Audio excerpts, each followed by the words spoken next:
Hey there, ladies and gentlemen, it's me, Dr. Donna. Welcome to week 24 of 10. Last week I read Rescue, a police story. Here's what I have for you. Ladies and gentlemen, I am recommending the book. It was a quick read. It is written for school children, which I thought was interesting, but it is a youth book, even though it was in the adult section of Savers. But it was a very quick, simple read to read, and it was a great book for the following reasons. Initially, the dispatcher received notification, and it was a bank alarm. And so the dispatcher said, "Oh, doesn't seem like it's going to be a bank alarm. Don't worry about it. Just get there when you get there." And what the responding officers found was that it was actually a bank robbery in progress. And so then everything changed, and you had to notify the negotiators and everybody else. And it was the quickness in which they were able to shift, and then all of the procedures that they followed to ensure that everyone made it out safely, and the people who were attempting to rob the bank ended up being apprehended and obviously processed through the system. Now, there were so many things taking place. I just want to read a couple of the real leader principles that I observed while I was reading the book. Number one was to communicate effectively. From the time they realized that it was an actual bank robbery in progress, everyone involved was communicating effectively. Also, delegation. When you have that many moving pieces happening simultaneously, you have to be able to delegate. Establish trust and be trustworthy, because when you're delegating, you have to make sure that everyone is trustworthy, so that when you tell them, "Hey, I'm giving this to you for you to be able to do," they say, "Oh, I can do it." And everyone understands that, yes, we're going to trust everybody to do our jobs or their job. Stay focused.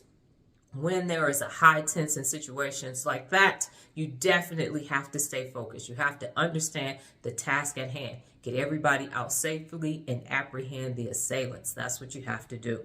Another one is handle conflict when it occurs. Because it wasn't just a routine alarm, and now the officers knew, "Oh my goodness, this is actually a bank robbery," we're going to have to handle this situation in real time, and we're going to have to handle it in the most safe way possible without causing any harm to anyone else, and resolve it quickly.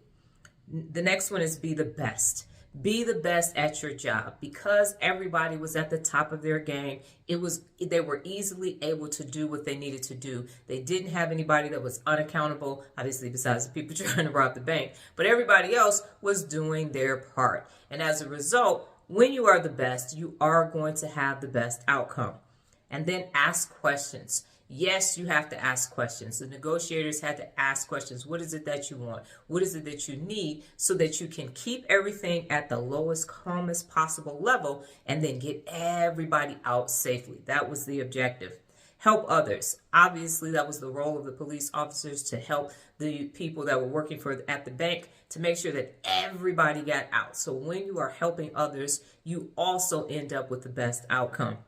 Exercise tact. The last thing that the negotiators needed to do was get on the phone and say, "Listen here, you little such and." That was never going to work. And so the people that were inside, the robbers, were hanging up the phone, but they maintained they treated people with dignity and respect. The officers did. And so they were also able to exercise tact, which was a good thing.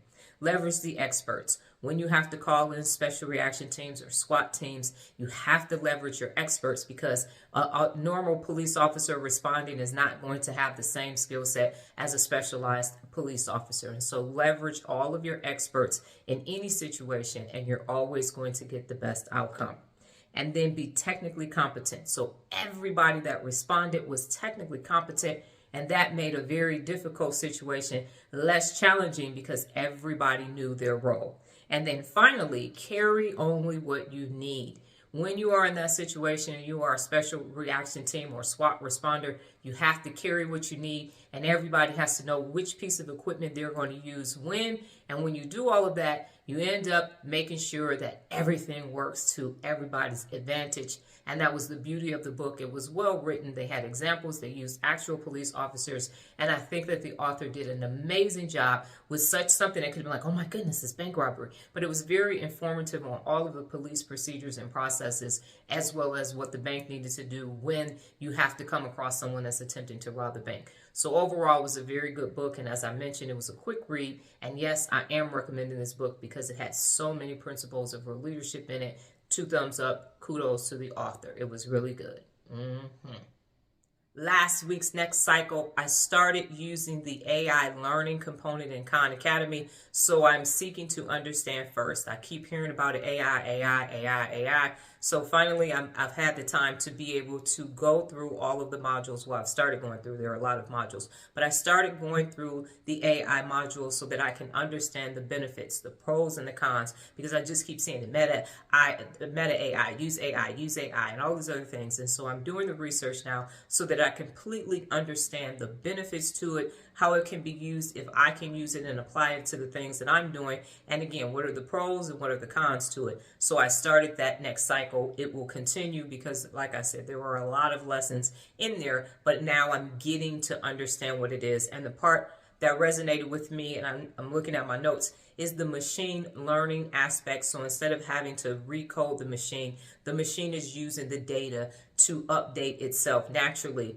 The one thing that they did caution against is biased information. So if you don't put enough information, enough full capacity of information, then it's going to actually use the data, and the data will be skewed or have a bias. So they did recommend that you use a large pool of information so that the machine could actually learn in a way that would give a more broader scope to whatever it is that you're going to be teaching the machine to do.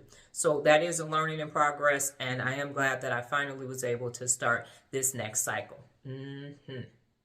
This week's book, 1984.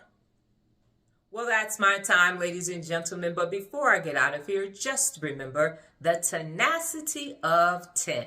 Let the next cycle begin. Adios.